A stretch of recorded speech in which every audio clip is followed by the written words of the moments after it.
Hey everyone, it's Lisa Listen with Are You My Cousin?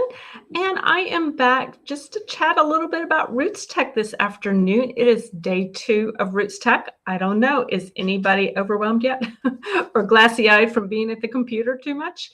Um, it's a lot to take in and it is so much fun. It is a very different event than when we do these things in person, but still I'm amazed at the wonderful job that they have done, that Family Search and RootsTech has done to pull this off and make it as interactive as absolutely possible in this virtual format. So this has been very exciting. I hope you guys are finding fun things and great things that you are enjoying taking part in. Hey Deb, good to see you. Hey Diane, nice to see you guys.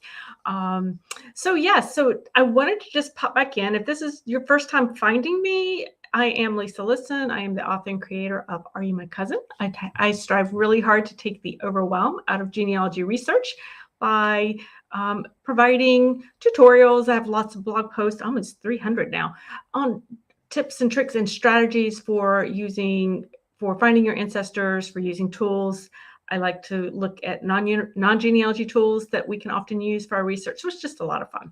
I enjoy it. Hey, Ginger, and hey, Michael, good to see you from sunny Maryland. Yes, I'm here in North Carolina, and it is an absolutely gorgeous day today. So, all right, let's talk RootsTech, and let's talk the Expo Hub, because I wanted to talk a little bit about that. Now, this is an area that when I've done other virtual conferences, kind of non-genealogy conferences, I was a little intimidated and really honestly kind of unsure how to navigate, say, the exhibit hall, or how did that work. I tend to kind of, in a normal setting, I would definitely be in that vendor hall a lot. I would typically take a walk through without really stopping to see anything. I would actually just kind of take a walk through, taking all in. I would have looked at the vendors ahead of time and made note of who I was going to not miss. And so I kind of like to get the lay of the land, and then I would go in and talk. And of course, yes, we can still talk to the vendors at RootsTech this year as well. It just is by live chat. So one of the things I would do in the past is I would ask you, the viewers and followers, to submit questions to me about things that you would like to have asked, that if you weren't able to go, what would you want to have answered? And so then I would take those questions and I would go around to all the different vendors, and they were always a little surprised when I'd come and go, look, this is what, here's what I do. This is what my followers are interested in, or this is what they have the questions about. And they were always like, oh, let's sit down. So I would do that, and it was always a lot of fun. But you guys can do that for yourselves this time around.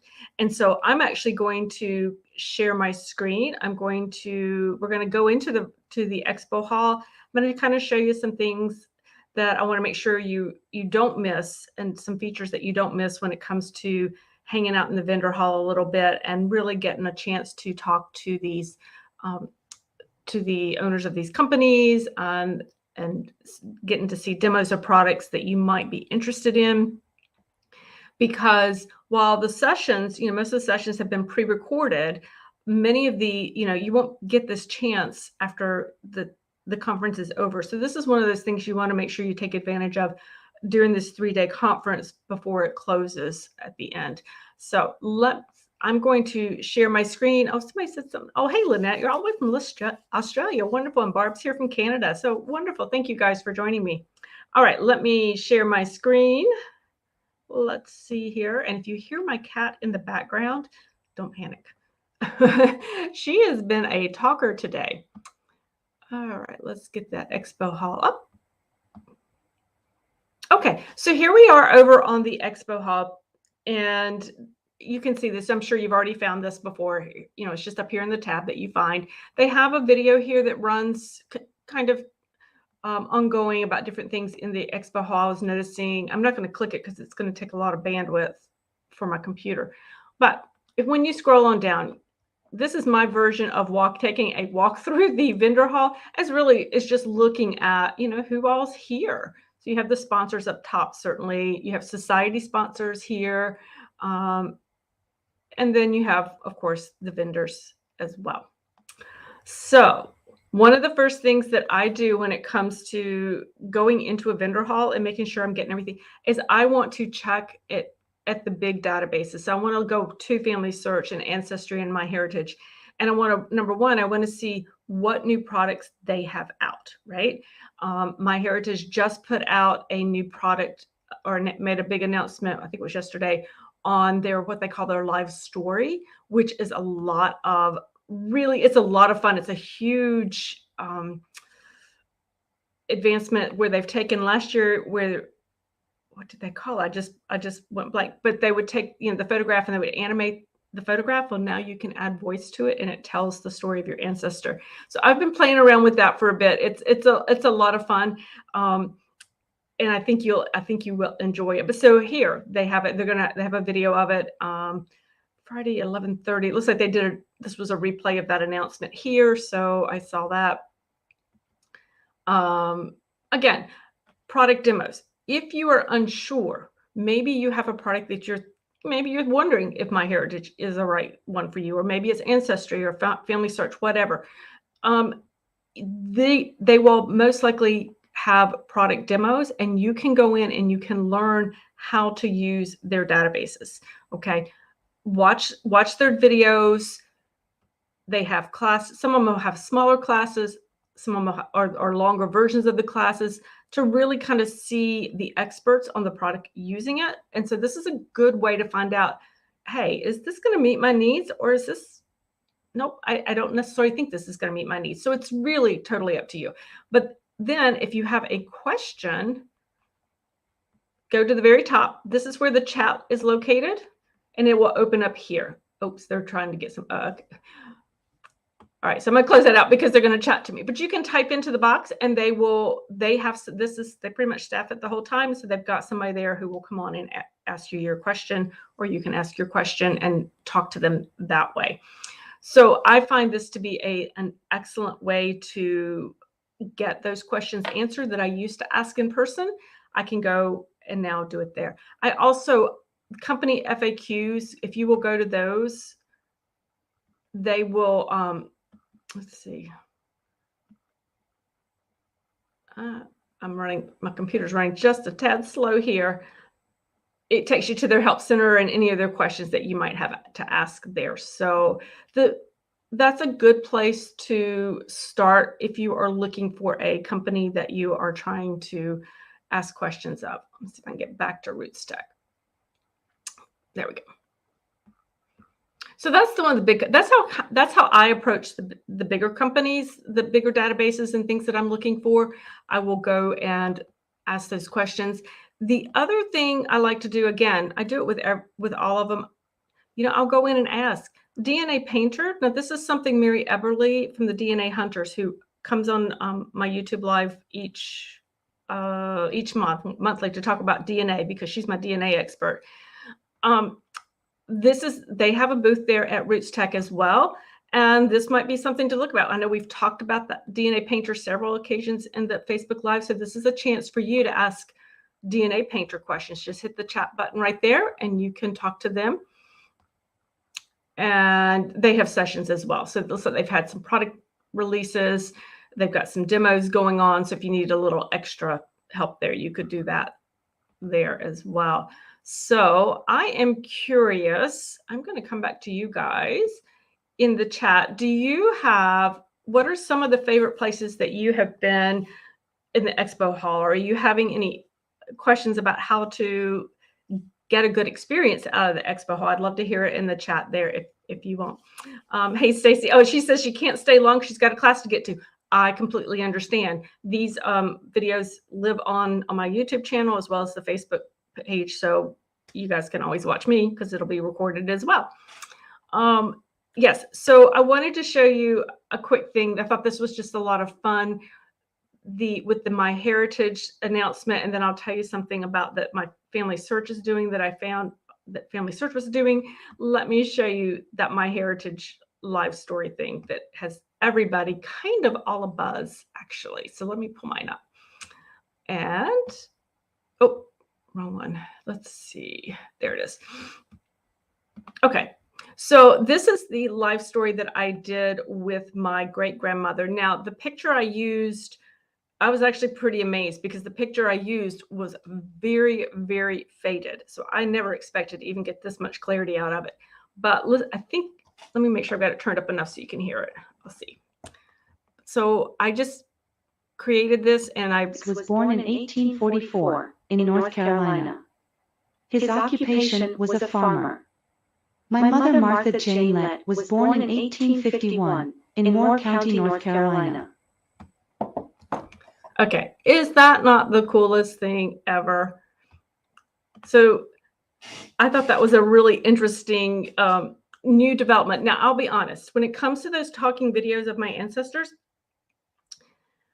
it takes me back to the attic where I remember a picture of my great-grandmother, and it was this, I mean, it's big old, one of those big ancestral picture type things, and it was in the walk-up attic at my grandparents' house where I would go play sometimes. Now, I'm in a walk-up attic, and there's this portrait, and I was always afraid. I wasn't, yeah, I was afraid, and I felt like she was watching me, and so, and I was afraid that these portraits would come to life. I was just a little girl.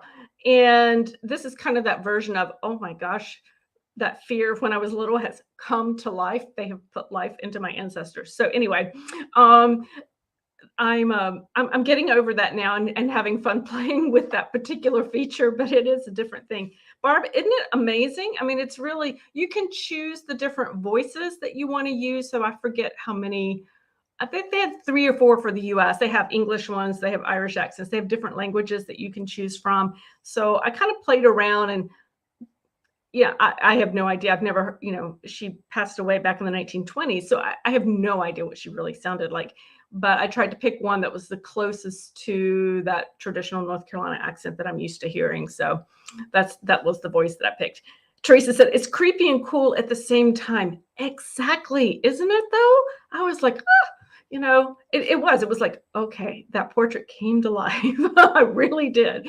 So, yeah, but it is a really cool kind of thing as well to do. And basically what it does is I have her in a family tree at my heritage, and it's just pulling the facts, her birth date, her death date, well, I don't know if it talks about her death, but her birth date, who her parents were, and she goes on about them. So that's really where it's pulling that. It's pulling that information that way. So it's an interesting thing. Oh, hey, Lynette. So she was saying she liked that RootsTech has a lot to showcase. It does. It does. So, I'm glad you're finding my sessions helpful too as well, because it is easy to get lost navigating that site. Hey, David, you're liking the so what analysis of the obituaries. I haven't looked at that one. I'm going to have to do that. Definitely. Thank you so much for bringing that to my attention so I can do that as well. Diane said, will they have vendors available after the conference or only during RootsTech? Diane, it's kind of like I was mentioning earlier, the vendor hall, the expo hall is only for the 3 days that they're having stuff, that they're having the conference. So you won't be able to chat or go into the vendor hall afterwards. But so I would encourage you to do that now. I will say you can find some of these things on the vendor sites as far as like videos and tutorials, or maybe they have a YouTube channel. You could go, if you missed some and want to check out. Most of those vendors, at least the larger ones that I'm aware of, have YouTube sites, and they do demos there as well. But this is probably the best time that if you have a question, go ahead and ask them in that chat per se. So that would be good to do with that. Now, Family Search is talking about, so we know this is shifting gears just a little bit, but Family Search has, the 1950 census is being released next month in April. And so Family Search is providing opportunities. I'm going to check my notes because I just wrote that down before we got on here.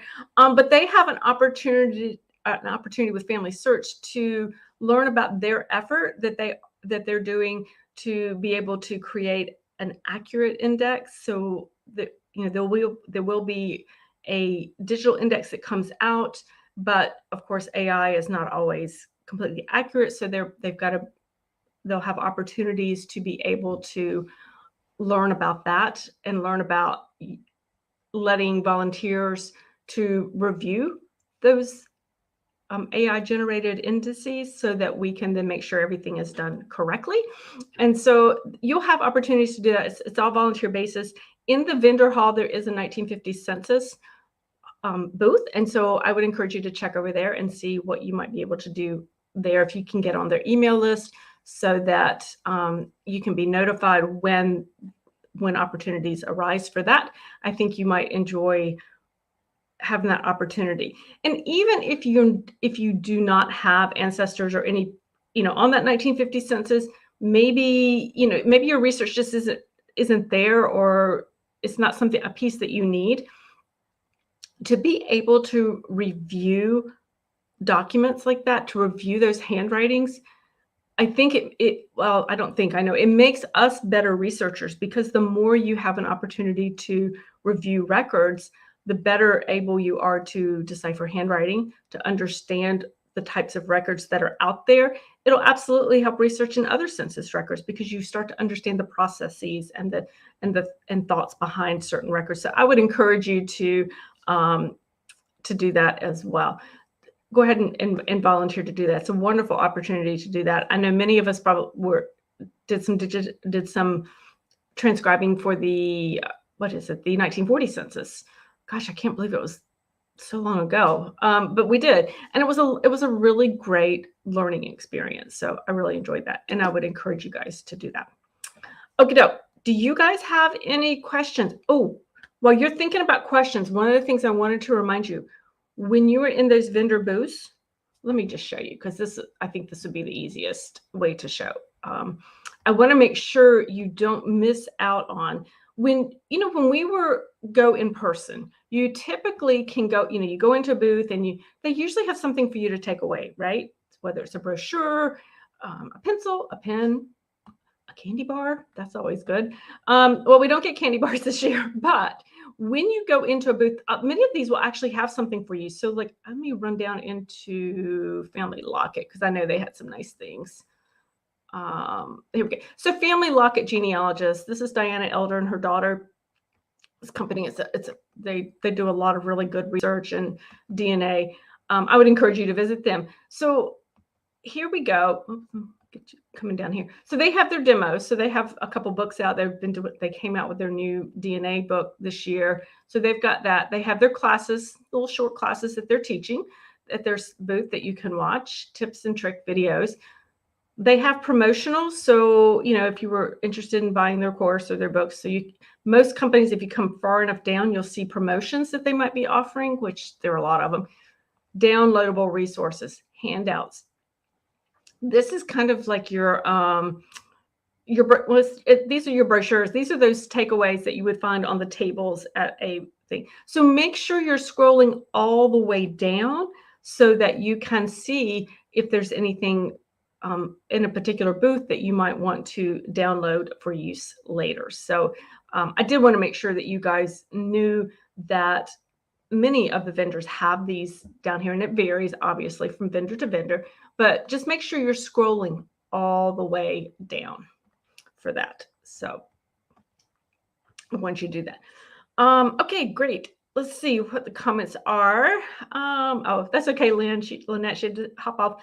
Diane, yeah, you can't wait for Molly. Yeah, I'm waiting tomorrow. I've got it on my calendar. I'm even skipping Run Club because I want to watch that one as soon as it comes out.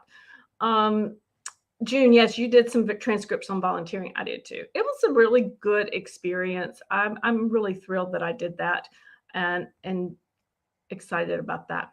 All right, so that's sort of what I've got and seeing around for RootsTech today. I do want to encourage you to make sure you're taking breaks, because it does get to be a lot to absorb at one time, but don't delay if you are wanting to talk to vendors.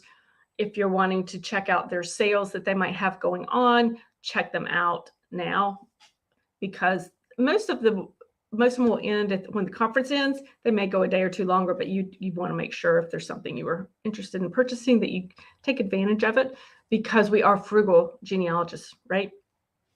Now, I will be here tomorrow at 2 p.m. Eastern time. So at 2 p.m. tomorrow, we'll just kind of do a wrap up, kind of chat about some other things that we're seeing here at RootsTech to make sure we kind of finish off our RootsTech experience and getting the most out of RootsTech this year in this virtual format. It's different. I like it. I like the in-person, but I also like the virtual as well. So, but it's different. Barb said Molly Yeh. Barb is her name is Molly Yeh, Yeh. She is one of the keynote speakers tomorrow on Saturday, and she is if you watch Food Network here in the U.S., she has the Girl Meets Farm food show. It's fabulous. I love it, and so my daughter and I are so excited. We're both going to be watching her. So I'm just kind of fangirling over Molly. So anyway. If anybody knows Molly, let her know I'm fangirling over her. So anyway, what can you do for me today? I would love it if you would share out these YouTube videos or Facebook videos with people, just to let them know if you have a friend you think might enjoy watching what we're doing, or invite them to come tomorrow at 2 p.m. Then I would love it. It would be great. And I will see you guys tomorrow, because I'm going to go take a little bit of a break from RootsTech right now. I'm just going to go out and take a walk, kind of clear my head, and so I can get back at it. All right, guys, have a fantastic day. I will see you tomorrow.